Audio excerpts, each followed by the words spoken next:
Hi, welcome to Milk and Honey Heritage Farms, and I'm Heather.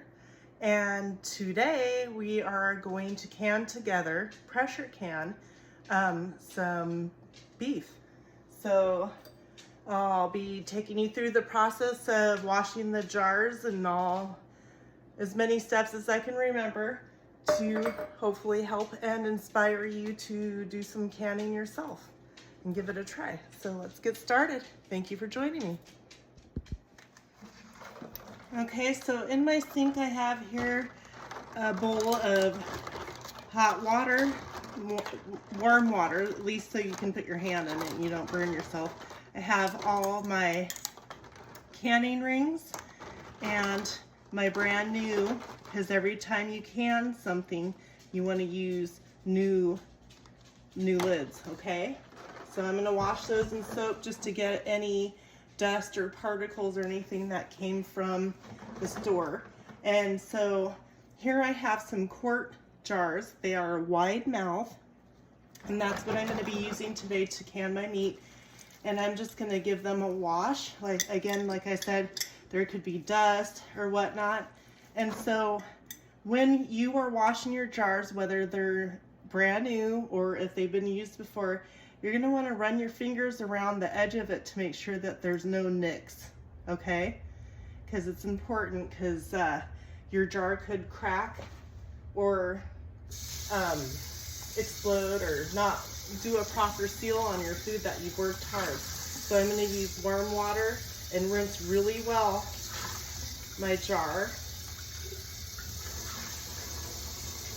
And then I'm going to put it in a kettle full of hot water to sanitize it further. I've got 8 jars that I'm going to wash up, and then I'll take you to the next step. Okay, so I have my quart size wide mouth jar, and what I'm going to do is I'm going to take these pieces of meat that are cut up into about 1-inch square pieces or smaller, and I'm just going to start dropping them in there. Just dropping them in until I fill the jar up.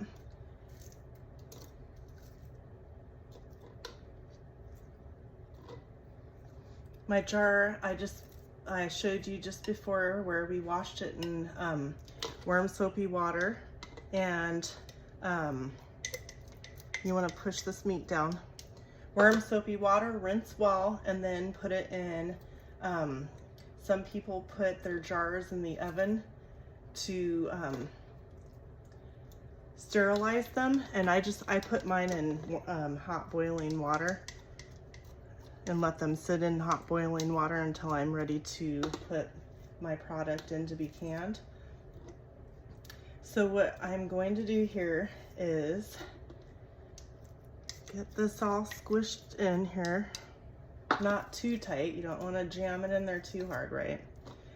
Takes quite a lot of meat to fill a jar, but I am choosing to use just plain water instead of broth to add to my jar after I get the meat all filled in here, because I don't really want to put any broth or anything like that into here. So then once I get the meat filled, I'm just gonna stop right there. I might be able to get another piece or two in there, but we'll see. I'm going to add a couple pieces of fresh garlic that was harvested on the farm. You also need to put 1 tablespoon of salt into the jar, just like that. And then you're going to use a ladle.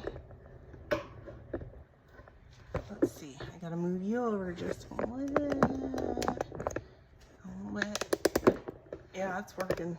There we go. Yeah. Okay, so I have just plain hot water that I'm going to ladle in here, and see how the water is going down to the bottom. You probably don't really need that much water. Again, this is hot water, so be careful. And so the air bubbles are moving up, and what you want to do is debobble. And what debobble means is you should have one of these when you get your canning supplies. Make sure you get one. It's got little measurements marked down on the bottom, which is beneficial because we're gonna go, we wanna fill the liquid up to 1/2 inch above the rim of the lid. But I'm gonna turn it over and debobbling, which means I'm gonna stick this down in the sides. And that's just that piece of garlic.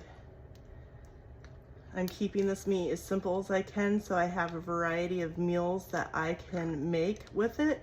And the juices from the meat itself will create a flavoring too. So I can add it to, say I canned some stew up and I didn't have enough meat in that. I will then be able to add some more meat.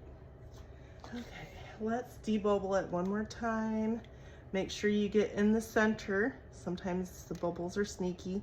Make sure your meat's pressed down in there. All right, and then I'm gonna check and see if my liquid is at the 1/2 inch mark. And I can put just a pinch more. Not much, doesn't have to be exactly perfect. And so I've got my salt. I put a couple garlic. You don't have to put garlic in there. You could also use broth instead of hot water. Just warm your broth up. And there we go, we have it.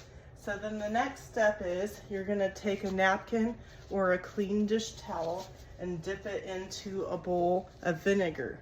And the reason that you do that is because the vinegar breaks down grease and oils and anything that may have spilt on the surface of the lid while you were putting things in. Again, make sure there's no chips or cracks around the edge of your jar. And then you're going to go ahead and put your lid on.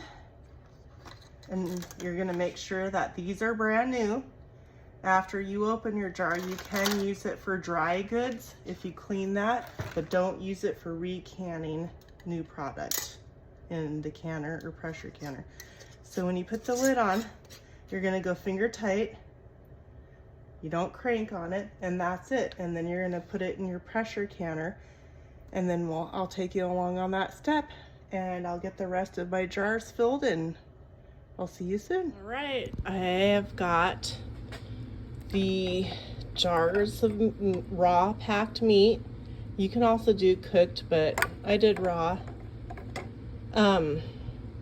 They're in here. You have to put 3 quarts. So I showed you at the beginning that this jar is a quart size, and you want to put 3 of those full of water into this pressure canner. I'm going to turn my heat up to a medium heat. And you'll get used to what heat that you need to have. So I'm canning on a stove that's got lots of stains on it that I bought from a resale store for $7. And I use it every year for canning and doing extra cooking in the wintertime and whatnot. All right, so here's my lid. Kind of hard to do it one-handed. Sorry about that. So there is a little arrow. See that little arrow right there? It has to line up, and I think, okay, so right here you see a little V right there. You'll want it to line up right here. So you just squeeze that together.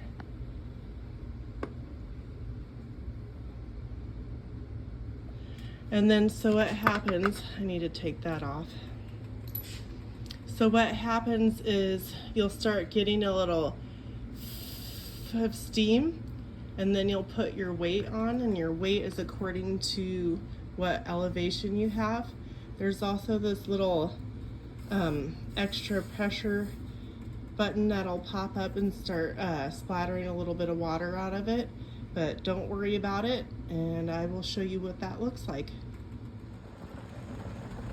All right, So we're back at the canner, and you see how I have the lid snugly on. You want to make sure that the lid is even all the way around when you do lock it into place. That's important. So this is going to start steaming pretty soon, and when you get a steady stream of steam coming out of that spout, you'll set your timer for 10 minutes and wait 10 minutes,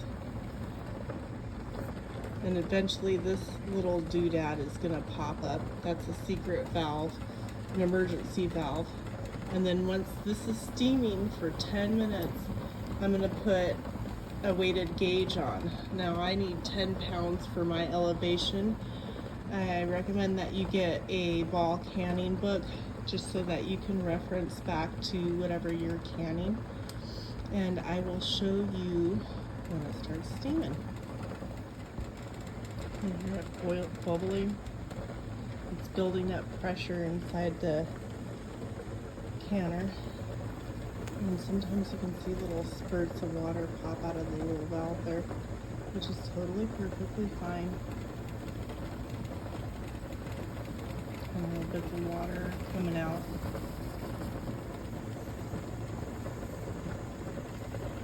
So yeah, what it's doing right now is it's building up pressure, and that's what we want to do. And the meat that I have in there that's raw packed, it's going to cook, I think, I have to look at my recipe again, an hour and 15 minutes of processing this. So it'll be completely cooked.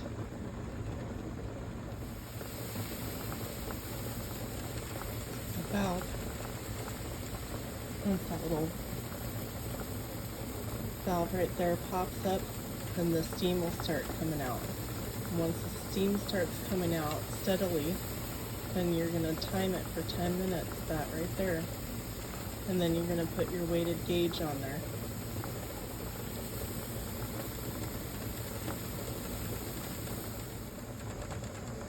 Alright, so the valve comes up, and the steam from here shouldn't be too far behind.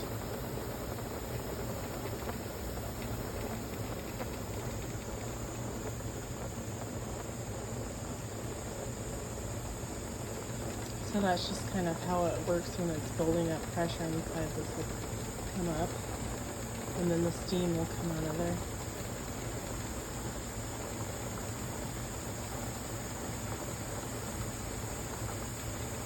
See here?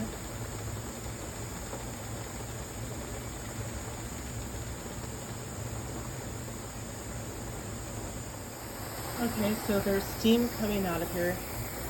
Be careful. You can't see it, but there is steam coming out.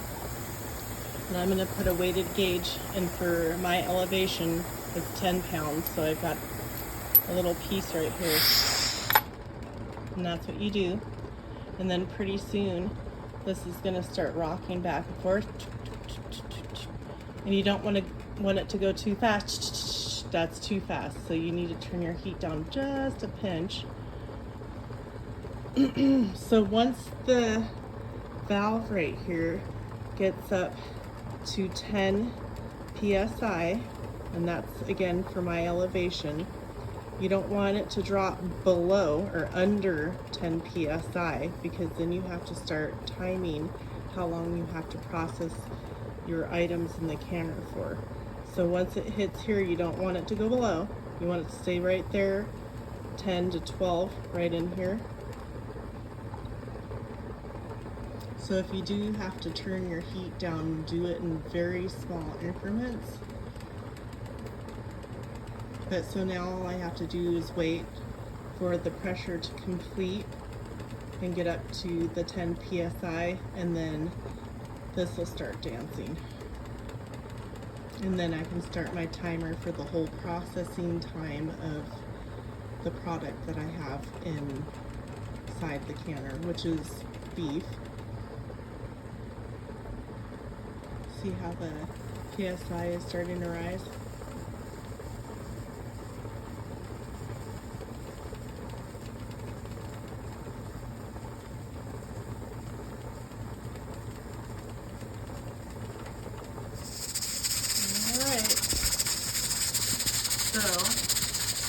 PSI is at 12.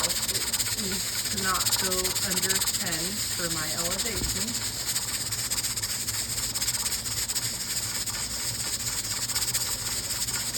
And that's the perfect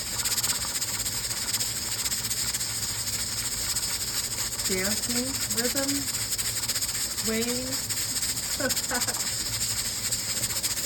So now I can start my timer for my product in there for my raw packed beef. It's 1 hour and 15 minutes. So I'm going to set my timer, and you want to make sure that you continuously come back and check your pressure canner. Don't leave the house. Don't go away, because you need to make sure that it doesn't go underneath the PSI or too far over the PSI. And if you need to adjust the heat up or down, do it in very small increments. Alright? So I will take you back and show you the next process in an hour and 15 minutes. Alright, my timer for 1 hour and 15 minutes for my raw packed beef. Everything looks good, so now that my timer went off, I'm going to turn it off. You're going to leave it alone. You're not opening the lid or moving it or doing anything whatsoever. And once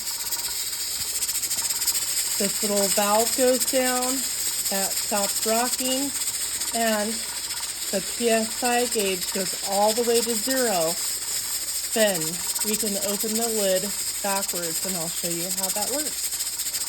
So now we just wait a little while. All right, so the pressure release valve is down.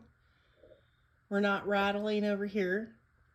The PSI is down to 0. And so I put my lid on clockwise, and we're going to take it off counterclockwise. And when you take it off, so after all that goes down, stops rattling, PSI is down, you're going to wait 5 to 10 minutes or longer if you need to. Turn it off, and when you pull your lid off, you're going to pull it off facing away from you, because there's going to be a bunch of steam, and you don't want the steam to get you, right? So you're perfectly fine. And in there we have our canning jars. And voila, get yourself a ball canning cookbook. I hope this helps someone. I'll take a photo when I pull them out. I'm going to let them sit in the pot or the canner for another 10 minutes, and then I'll pull them out and let them sit for 12 hours or longer.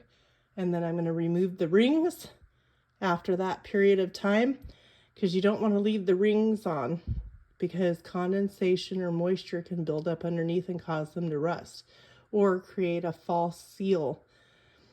Also, you don't want to stack your jars on top of each other when you're storing them, because that can also mess up the seal. So there we go. You can do this. All right, everybody. Let's see what it looks like.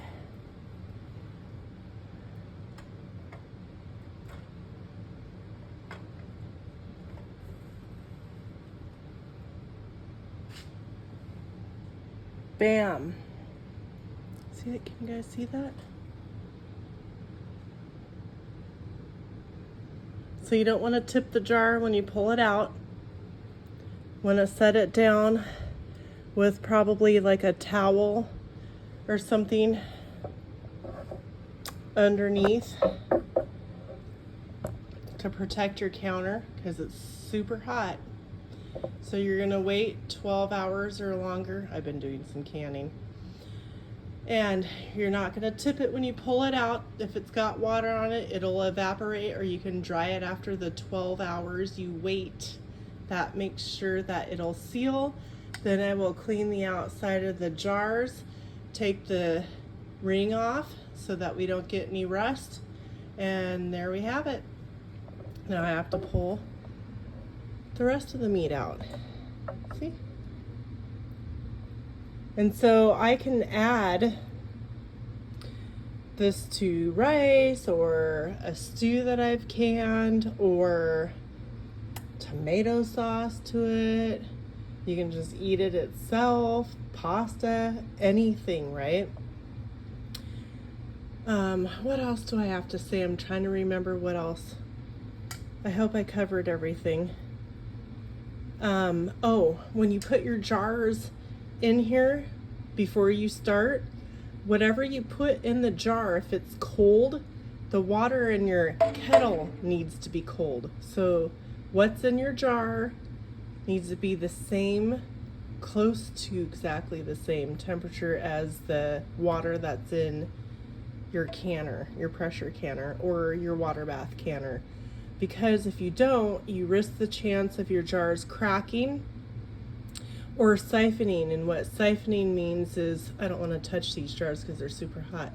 Siphoning means that a lot of the liquid will evaporate and disappear. So just make sure that the water inside, and see some of it seeped out, which is normal. So the water is not, it's now kind of brothy, but I'm not saving that, no. Anyways, yeah, so you get 3 quarts of water in your pressure canner. Get your ball book and do it. There's lots of videos of people doing canning. I never grew up with anybody canning, never knew anybody canning ever until I was a young adult, and I'm still learning new recipes, and it's kind of fun. Once you get over a couple of times, then you're good to go. But I think when you first do start out with, like, maybe say you've never cooked before and you start cooking, follow the recipes exactly. And then once you do it for a while, you can add and take away and do whatever because you know how it works. That's the same with canning. Follow the rules and the guidelines, and don't try and do something, you know, that you think you can do until you have a good idea of how things work, how much and how little of things to add or not to add, okay? Thank you for joining me, and we'll see you on the next one. Please hit that thumbs up, subscribe, and share. This might be helpful to someone, I don't know. Have a beautiful day.